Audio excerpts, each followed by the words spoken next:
Dikeluarkan Imam Malik dan Abu Daud dan Nasai dan Ibnu Hibban dalam sahihnya.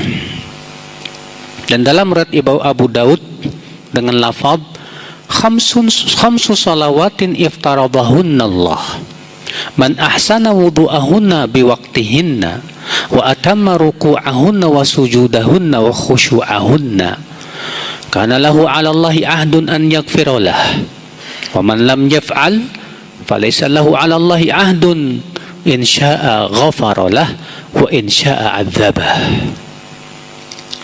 Salat 5 waktu yang Allah wajibkan, siapa yang memperbagus wudunya sesuai dengan waktunya dan menyempurnakan rukuknya, sujudnya dan khusyuknya, maka Allah berjanji untuk mengampuni dosanya. Dan siapa yang tidak melakukan itu, maka tidak ada janji atas Allah. Jika Allah kehendaki, Allah akan ampuni, dan jika Allah kehendaki, Allah akan azab dia. Baik Pak, dari hadis ini kita ambil faidah Pak.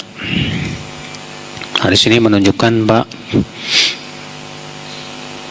bahwa orang yang menjaga sholat 5 waktu dengan sungguh-sungguh Pak,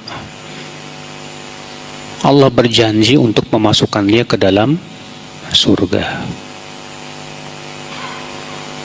Maka siapapun yang ingin masuk surga Pak, jaga betul-betul sholat 5 waktu, jangan disia-siakan. Iya.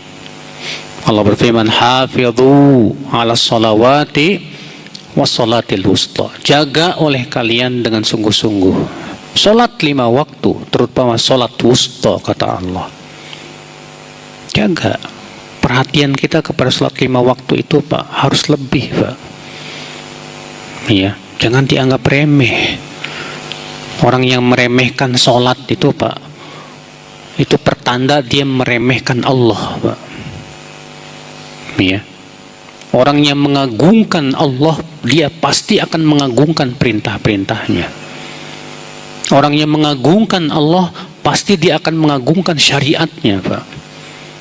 Tapi ketika dia meremehkan sholat, sholat seakan-akan dia nggak butuh sama sholat,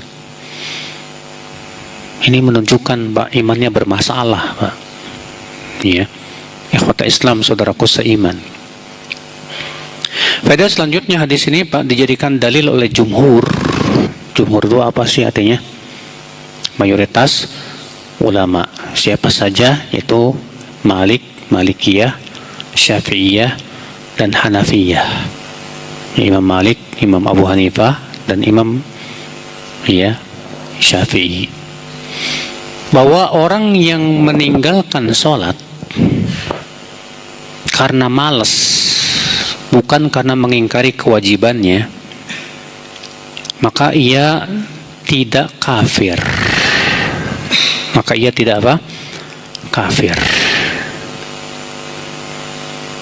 Kenapa? Karena dalam hadis ini Nabi mengatakan, wa man lam ya'ti bihinna falaysa lahu indallahi ahdun in syaa'a 'adzabah wa in syaa'a adkhalahul jannah.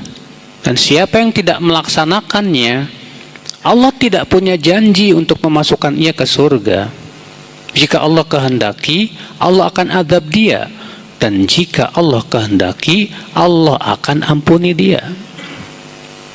Berarti Pak, orang ini masih di bawah kehendak Allah. Dan keyakinan Ahlussunnah wal Jamaah bahwa pelaku dosa besar itu berada di bawah kehendak Allah. Jika Allah kehendaki, Allah akan ampuni, dan jika Allah kehendaki, Allah akan azab. Sebagaimana Allah berfirman, innallaha la yaghfiru an yushraka bih wa yaghfiru ma duna dzalika liman yasha. Sesungguhnya Allah tidak akan mengampuni dosa syirik, dan Allah masih mengampuni dosa yang lebih rendah dari apa? Syirik, bagi siapa yang Allah kehendaki. Tuh lihat. Berarti itu menunjukkan bahwa dosa-dosa yang berada di bawah syirik tidak mengeluarkan pelakunya dari apa? Islam. Maka ketika Rasulullah menyebutkan dalam hadis ini bahwa orang yang meninggalkan sholat itu di bawah kehendak Allah, jika Allah kehendaki Allah ampuni, dan jika Allah kehendaki Allah akan azab, Ini menunjukkan kata jumhur, berarti orang yang meninggalkan sholat karena malas tidak kafir, tapi dia pelaku dosa besar. Beda dengan Imam Ahmad. Kalau Imam Ahmad pendapatnya apa, Pak? Siapa yang meninggalkan sholat walaupun sekali, walaupun dia malas dan ngikutin hawa nafsu, bukan karena mengingkari kewajibannya, murtad dari agama Islam, kafir. Ini pendapat siapa? Imam Ahmad. Dan ulama-ulama Saudi rata-rata pendapatnya ini, Pak. Syekh bin Baz, Syekh Utsaimin, Syekh Fauzan, ya, dan yang lainnya, mereka meyakini bahwa orang yang meninggalkan sholat itu bukan muslim, alias apa?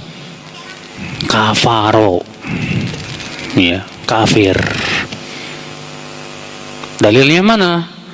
Hadis bahwa Nabi bersabda, al-ahdul ladzi bainana wa baina syirki ya as-shalah faman tarakaha faqad kafar. Batasan antara kita dengan kekafiran dan kesyirikan adalah sholat. Maka siapa yang meninggalkan sholat, sungguh ia telah kafir. Rasul mengatakan di situ, siapa yang meninggalkan sholat maka dia telah apa?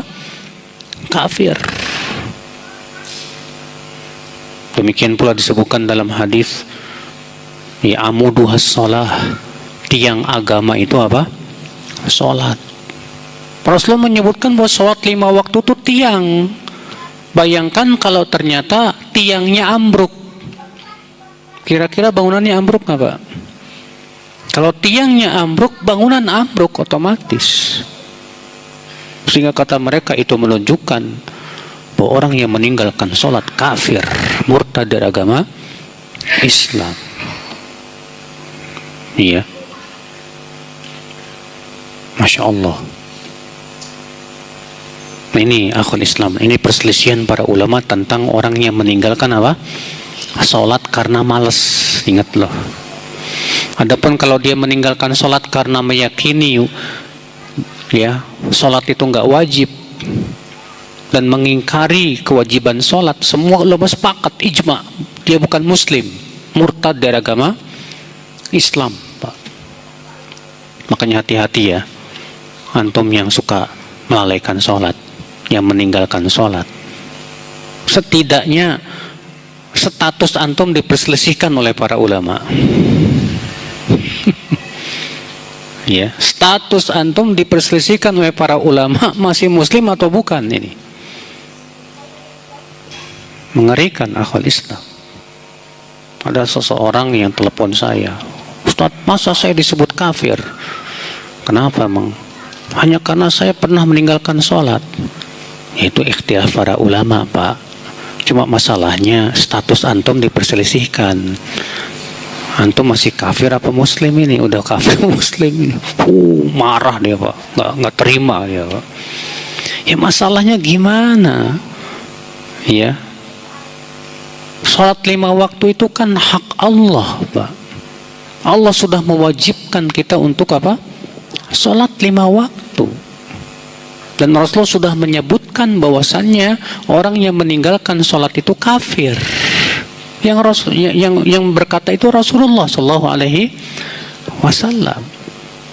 Maka seharusnya kita bersungguh-sungguh dong menjaga apa? Sholat. Jangan lalaikan sholat. Ikhwata Islam, saudaraku seiman. Saya sungguh sangat heran, Pak, dengan orang-orang yang subhanallah. Saya melihat dengan mata kepala, ya, ada orang rata-rata itu mereka pekerja kuli-kuli bangunan tuh, Pak. Disuruh sholat nggak mau, Pak. Sampai sama teman saya dibilang apa? Kamu nggak takut neraka apa? Apa katanya? Enak di neraka, Pak. Banyak yang cantik-cantik di sono katanya. La ilaha illallah. Kita kasih tahu sama kontraktornya, Pak. Itu kok nggak pada sholat? Iya Ustadz, susah Ustadz. Sampai saya pernah mau ngancem mereka, kalau kalian nggak sholat saya pecat. Mereka bilang apa? Mendingan dipecat, Pak, daripada sholat. Tapi ngomong gitu, Pak. Sombongnya melebihi iblis loh, Pak. Iblis gak mau sujud kepada Adam. Kalau sujud sama Allah mau dia. Ini disuruh sujud sama Allah gak mau. Gak mau. Mendingan dipecat katanya daripada sholat. La ilaha illallah. Orang kayak ginian gak mungkin muslim nih Pak. Gak mau dia meletakkan jidatnya kepada pencipta langit dan bumi, ya, kepada Rabbul Alamin. Itu menunjukkan akan kesombongan ya akhul Islam, ya, yang ada di hatinya. Ikhwata Islam, saudaraku seiman rahimani wa rahimakumullah jami'an.